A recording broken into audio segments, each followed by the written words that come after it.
እንግዲህ በታሰረው በወንድሜ መንሱር ጀማል እንዲሁም በምንቴ ቢሊየነር እንዲሁም ከዚህ በፊት ከኔ ጋር ሚዲያ ላይ እንግዲህ ካያቸዋቸው ሰዎች አንፃር እንግዲህ አሁን ከተፈጠረውም እየሆነ ካለው ነገር እንግዲህ የተለያየ አስተያየቶች ወንድሞቼ እህቶቼ ትሰጡኛላችሁ ያቀረባችሁልኝ ነው። እንደው ዛሬ ትንሽ አንዲት እውነት ላካፍላችሁ ብዬ ነውና ስለተፈጠረው ነገር እጅግ በጣም እያዘንኩኝ እንግዲህ በእነዚህ ወዳጆቼ ዘንድ እንግዲህ እኔ እንደምረዳ እንደምደገፍ መስላችሁ የነበረ ያው እኔም በፕራንክም አይደል የምታውቁኝ እኔው ራሴ የምደግፋቸው እኔው ራሴ የምረዳቸው በሐሳብም በገንዘብም እንደዛ ነበር። እውነቱ እንግዲህ በተገላቢጦሽ አይምሯችሁ ላይ የተለያየ ሐሳብ ከተፈጠረ እንዲሆን ካላችሁ እንግዲህ እውነታው ፕራንክ ነው። ከ5-6 ዓመት በፊት ሚኪ ማይኮን የሚያክል ተጽዕኖ ፈጣሪ ኢትዮጵያ ውስጥ አልነበረም፣ እውነቱን ለመናገር ማለት ነው። እሸቱ ዶንኪ ቲም መጥቶ ነው በነገራችን ላይ ህፃናቶችን እየተጠቀመ ምናምን ነገር የሚሰራው ቪዲዮ ነው ዶሚኔት አድርጎ እሸቱ ይተካው።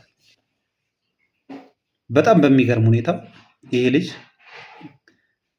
ከምንቴ ቢሊየነር ወይንም ደግሞ ከደርጉ ጋር ከተገናኘ በኋላ ቶታሊ ነው የተበላሸው። ቶታሊ ማለት ነው። ከዛም በኋላ በወንጀል ውስጥ ተዘፈቀ። ምንቴ ቢሊየነር በነገራችን ላይ ማለት ነው በጣም የብዙ ሰዎች ላብ አለበት። በጣም ብዙ ሰዎች ማለት ነው ገንዘብ ከልክሏል፣ እቃቸው ወስዶ ከልክሏል። ከተለያየ ፈርኒቸር በነገራችን ላይ ሸጬ እመልስላችኋለሁ ብሎ እቃ ተረክቦ እቃው ተሸጦ ያልተመለሰላቸው ስንት የሚያለቅሱ ሰዎች አሉ።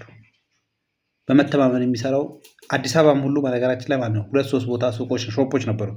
አዳማ ላይ ትልቅ ሾፕ ነበረው እና እዛ ውስጥ አምጥቶ እንትን የሚያደርገው በጣም ብዙ እቃ ነበረ።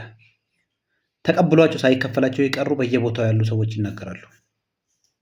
በነገራችን ላይ አንዳንድ ማቴሪያል ሲመጣ ዲፌክት ይኖረዋል። ያን ነገር ለማስተካከል በሚል እና ራሱን ሾፕ ውስጥ የሚሰራ ለሰራተኞቹ በጣም የብዙ ወር ያልተከፈለ ውዝፍ ደሞዝ ሳይከፍላቸው ነው ሰራተኛውን የበተነው። ሃይ ባይ ያጣ ከትልልቅ ሰዎች ጋራ ከፖለቲከኞች ጋራ ፎቶ በመነሳት በነገራችን ላይ ስንቱን ማህበረሰብ ያጭበረበረ ሌባ ሰው ነው።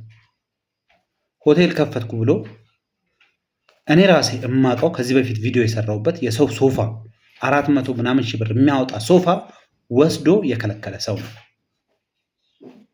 ዛሬ ከዚህ ሰውዬ ጋር ያሳለፍኩት ነገር ፕራንክ ነው ብሎ መጥቶ እንግዲህ እንደሰማችሁ ተናግሯል። እውነት ፕራንክ ከሆነ ከዚህ ሰውዬ ጋር ስታደርጉ የነበረውን እያንዳንዱን ነገር ያየውን ነገር ለህዝቡ ተናገር። እውነት ኢትዮጵያውያንን የምትወድ ከሆነ ለቃልህ የምትኖር ሰው ከሆነ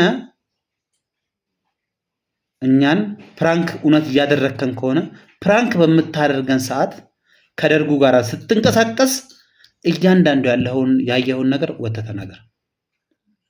ህፃናት ሴቶችን እየሰበሰባቸው ስታደርጉ የነበረውን ነገር ተናገር። ከአሽሽ ጋር ተያይዞ በሆቴልም ሆነ በተለያየ እዚህ አብሰው መስቀል ፍራወር ሰፈር የሚታወቁ ቤት አለ። ስታደርጉ የነበረውን ነገር ውጣና ተናገር። ስንቱን ሰው ገንዘብ እየወስዱ እንዳጭበረበረ ወጥተህ ተናገር። ከዛ እንረሳልሃለን። በቃ ይቅርታ ያደርግልሃል። ይሄ ሰው አንተን ይወዳል።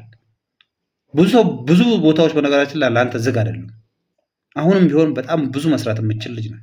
አንተም እኮ ቢሳካልህ በነገራችን ላይ ማለት ነው ወጥተን ባንጮህብክ ፓስተር ሆኛለሁ ምናምን ብለህ ማለት ነው የሆነች ቦታ ሾፕ ከፍተህ ይህንን የዋህ ህብረተሰብ እኮ ዘይት መቸርቸር ልጀምር ነበረ። ፊት ለፊት መተን ተደቅነን ይከለክል። እሱን ሁሉ እንረሳለን።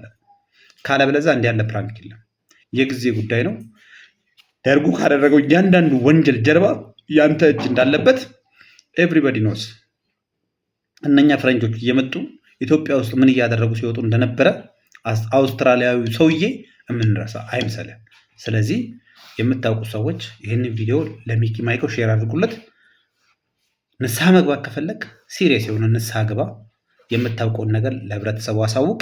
ይሄ ሰውዬ በህግ ጥላ ስር ሆኖ የበደላቸውን ሰዎች መካስ አለባቸው። የተሰበሩ ሰዎች ዛሬ መካስ አለባቸው እያስባለሁ። መንግስትም ደግሞ ለህዝቡ ፍትህ መስጠት እንዳለበት ይሰማኛል። ለማንኛውም ስላዳመጣችሁኝ አመሰግናለሁ። ታንኪዩ